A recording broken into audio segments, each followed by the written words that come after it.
Hello again. This is really just a fairly personal video, rather like something Alan Wicker might have done, perhaps. I'm sitting in one of my favourite views. You can see Jerusalem in the background there. Uh, Over there, you can see the Migdal David, the citadel. And if I turn in that way, you can see Dormition Abbey just behind me there, where Our Lady is supposed to be falling asleep. To my way of thinking, this is one of the best views in the whole world. You can see the walls of Jerusalem there. The little thing sticking up there is a minaret from the citadel. It's called the Migdal David, the Tower of David. I first came to Jerusalem in April 1977, which is 48 years ago, which is surprising, really. I was living in Israel at that time. As soon as I came to Jerusalem, of course, I just fell in love with it. And from then on, my ambition was to live here. I want to talk a little bit about the way that Jerusalem has become such a villain these days, whereas at one time it was somewhere that all young left-wing people seemed to gravitate towards.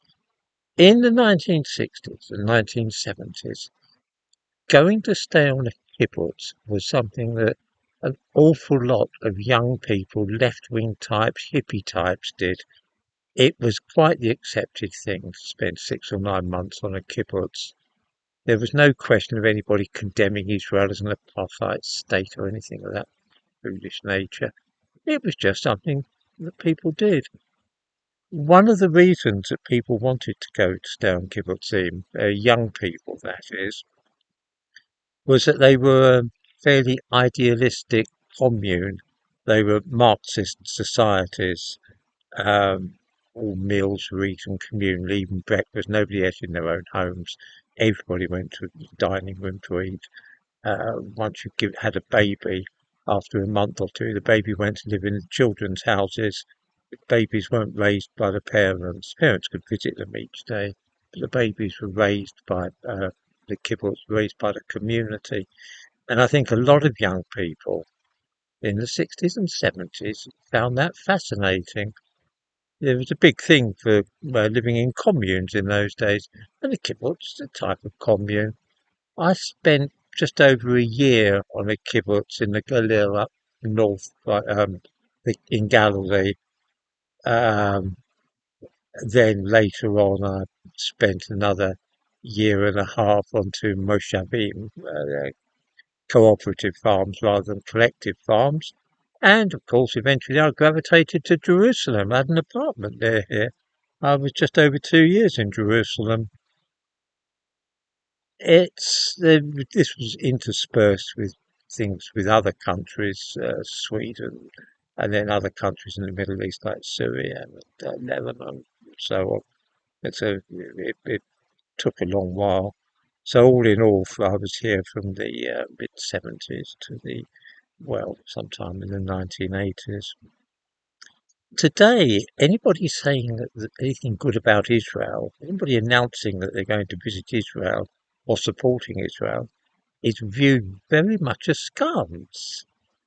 And it's an extraordinary thing. How did this happen? How is it possible that at one time everybody thought that Israel was the bee's knees, everyone was in favour of Israel, and now it's become a pariah state? I wonder whether viewers have got any opinion on that. The country itself hasn't changed. Certainly there are aspects of things that have changed. The kibbutzim are nothing like the way they were. The other day we went down to visit friends on a kibbutz near the Gaza Strip, down near Ashkelon. There were some missiles fell there the night before on Ashkelon, so things were a little bit tense in the kibbutz. But the idea of the kibbutz is finished now. They don't eat communally anymore. The children are just raised by the parents, exactly the same as it might be anywhere else in the world. and there's a lot of private property, people selling houses in kibbutzim or building houses. They're no longer Marxist communes the way that they used to be, which is quite sad for someone like me because I was drawn to the kibbutz by that very thing. As I say, for so many other young people. Nothing has changed, though, about the fact that Israel is here in the Middle East and it's behaving in much the same way it did 40 or 50 years ago, and yet attitudes towards Israel have changed dramatically, which I find slightly puzzling. There's certainly Israel does bad things as well as good things. No one would deny that for a moment. But when I look around the Middle East, and I've got extensively in the Middle East, I find that Israel is, if you wanted to put it this way, the best of a bad bunch compared with all the neighbouring societies here. If you want to see an apartheid society, you should pop over to Egypt and see how they treat the Nubians, people from the south of the country that are practically black. It's a terrible situation. Or if you want to see how minorities are treated, you might cross over the border from the Golan Heights and see what the Syrians are up to, slaughtering Christians. Which reminds me, incidentally, Israel is the only country in the Middle East where Christians are actually increasing. There's about 185,000 Christians now in Israel, which is 4 times as many as were in 1950. That's not just natural increase. This is immigration. Christians have moved to Israel because they feel safer here. At one time, Bethlehem, where Jesus was born, was a Christian town. The Christians have all been driven out, and most of them have come to live in Israel because it's simply not safe for them in Bethlehem anymore, any more than it's safe in Gaza. In Gaza, there are many Christians. They've all left now and come to live in Israel. I doubt that many people realise this or would care if they did know. Anyway, there's nothing more to it than that. I just thought I would reminisce a little about my past life and, of course, allow people to see that fantastic view of Jerusalem there. You can just see those walls aren't particularly old. They're 16th century. Suleiman the Magnificent built those walls, but they're not the oldest thing to be seen, not by a long chalk.